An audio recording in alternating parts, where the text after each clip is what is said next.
Welcome to the Fiercely Visible CEO podcast. I'm your host, Steph Wharton.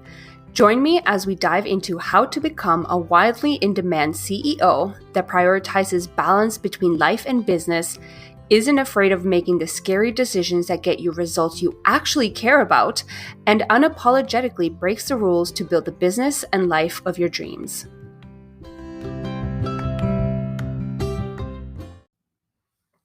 I've been feeling called lately to talk about repurposing.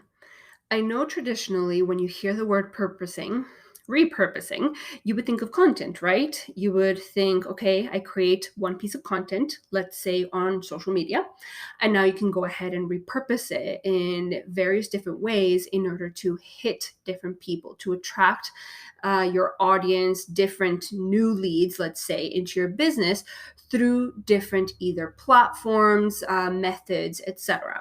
So it's all about maximizing that one piece of content so you can get the most out of it. However, something I haven't seen too many people talk about is the whole concept around repurposing strategies in order to consistently see results.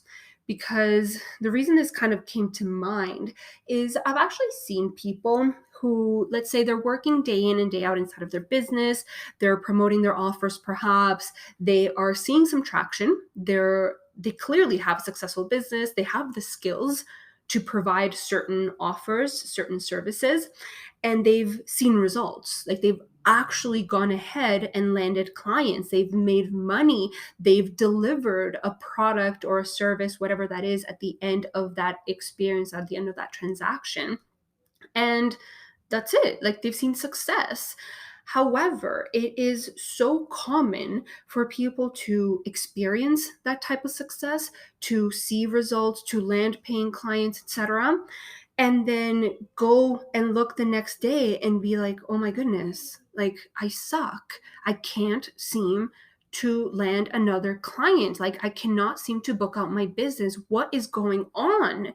And this lack of consistency, I get it, it's scary. Like it makes you second guess yourself. It makes you second guess your potential as to whether you can maintain some level of consistency, whether you can continuously book out your business month and month and month at a time so that you can start having a more sustainable business, something that you can actually project and start to get a better idea as to how much money is coming in each month, and you can pay your bills and you can invest and do all the amazing things that having a business can do for you. But there's a big, almost like red flag or flaw that I see in this little spiral, because you're sitting there spiraling, trying to figure, okay, where is my next client going to come from? And what a lot of people end up doing at that stage is they start to look outwards for either validation, for help, for really a solution. And that often looks like either signing up for freebies, right? Signing up for every piece of free content, consuming a lot of content from so-called experts. They might be experts. I don't really care. Not really the point of this conversation, this story. But essentially, they look outwards for some sort of solution through either free content, through paid content like courses, ebooks, maybe either done for you or coaching or whatever that is. And they're looking outwards for that perfect magical solution to their problem so that they can start landing clients with more consistency, so that they can continue to repeat the same level of success or even greater success. And in theory, there's nothing wrong with that. Like if you have a problem, you go ahead and you find a solution. It makes perfect sense, right?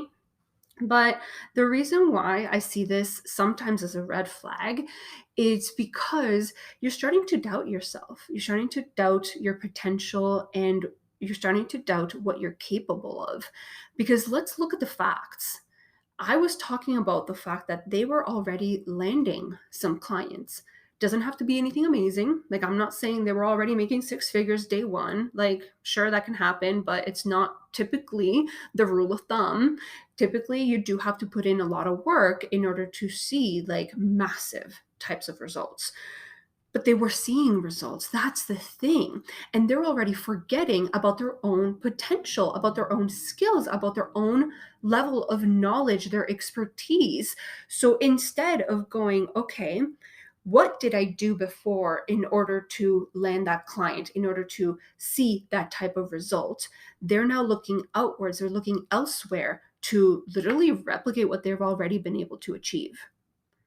So why are you looking elsewhere for that solution? Why are you looking outwards for some sort of magical recipe, for some sort of validation that you're doing the right thing when clearly there is something that you were doing that worked? So that's why I love repurposing strategies, because sometimes it is a good idea to invest. It is a good idea to sign up for free content, to consume free content, et cetera, et cetera. And sometimes, if you're, let's say, looking at your situation and you realize you have a very specific gap and you don't, in fact, have the tools in order to fill that gap, in order to land the client, then that's amazing. If you don't know a certain strategy that you know is the perfect solution, then go ahead and take that course and learn everything you can possibly learn in order to then move forward. But if you're literally trying to replicate what you've already been able to achieve, then wouldn't you benefit from reverse engineering that past success, from looking back and going, okay, let's rip this apart. What did I actually do? Did I promote? Did I market myself in a certain way? Did I talk to specific people? Was there something specific that I said? Maybe the way that I said it. Was there a specific way that I showed up? Like, what on earth did I do in order to land that client?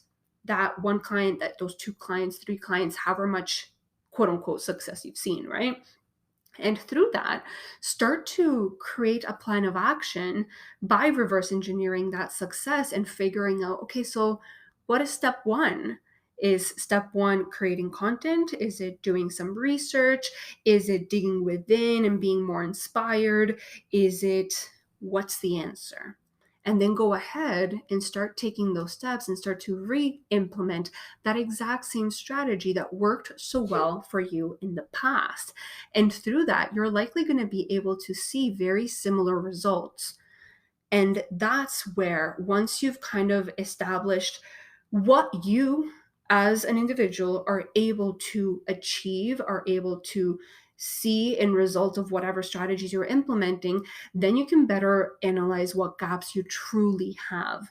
And then you can decide, okay, where are those gaps? What are they? Is it that I'm lacking knowledge? I'm lacking strategy. I'm lacking accountability. I'm lacking a sounding board. I'm lacking help and support.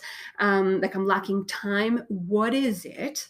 And when you have that little short list of, okay, these are the things that I'm actually struggling with and I don't know how to fix, that's when investing comes in so handy. That's when I would recommend, okay, hire a done for you service provider, hire the coach, buy the course, do whatever it is that you want it to do in order to fix a very specific problem.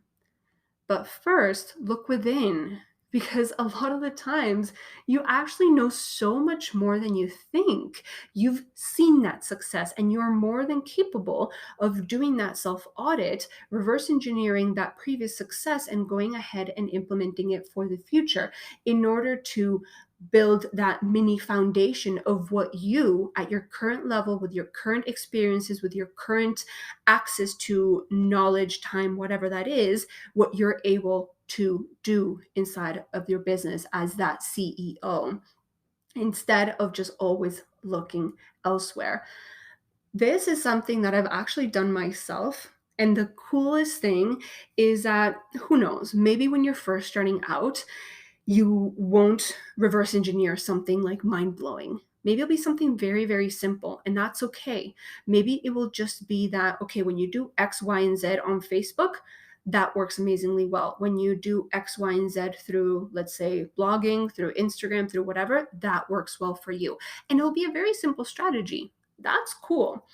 But what I've actually done as I've continuously tried to look backwards and look at my past attempts, whether successful or failures or whatever, and went ahead to map out what made that happen, I actually ended up uncovering an amazing strategy that turned out to be the foundation for the most amazing types of successes that I had had inside of my business.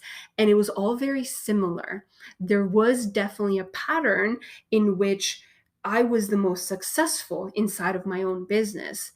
There were multiple strategies that I had tried. Definitely. There's a lot of things that I've done inside of my business, but the peaks versus the valleys inside of, like, let's say, in terms of sales and success and traction when it comes to growing my business, they did all have some sort of commonality, some sort of overlap. And through that, not only was I able to uncover that in order to look forward at how I wanted to grow my business, how I wanted to implement these strategies and sell my offers, etc., in order to see that same kind of success as I had seen in the past, but it actually enabled me to really fine tune and create what I now like to call my unique visibility framework.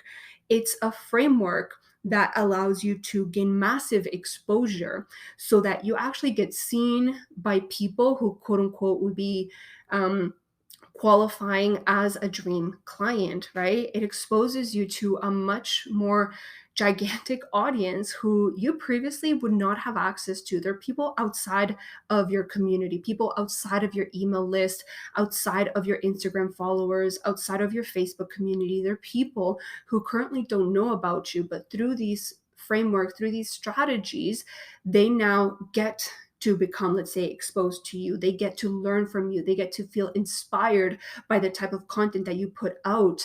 And through that, they have a maximized potential to convert into paying clients before even having to go through the quote unquote cold to warm to hot funnel that is that of like warming up your leads before you can convert them. This visibility framework that I uncovered actually allows you to become in contact with cold leads who immediately, in record timing, turn into spicy hot leads that are dying to work with you, spicy hot leads that are perfect clients. They fit, they match up with your values, they match up with your personality. They have those problems that you are able to fix, to solve, to help them through, and they are ready to invest. They know that you are the perfect solution.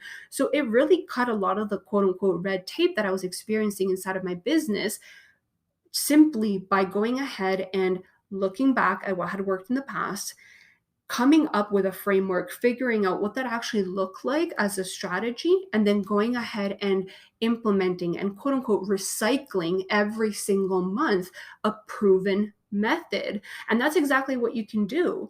You can recycle a proven method that you've already gone ahead and used, or if this so happens down the line or even now, you could uncover your unique framework, the framework that makes you stand out because you provide some sort of solution in a unique way that nobody else does, implements, or whatever in the way that you do it. It is very unique to you and it brings about very unique results because of it.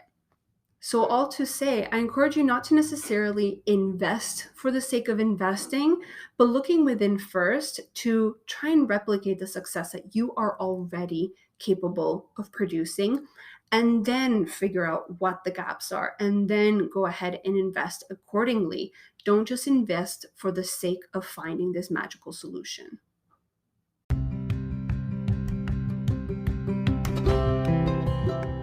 That's it for this week's episode of the Fiercely Visible CEO podcast. Be sure to follow us on Instagram at StephWharton_ for more valuable content. And if you enjoyed the show, don't forget to rate and review us wherever you get your podcasts.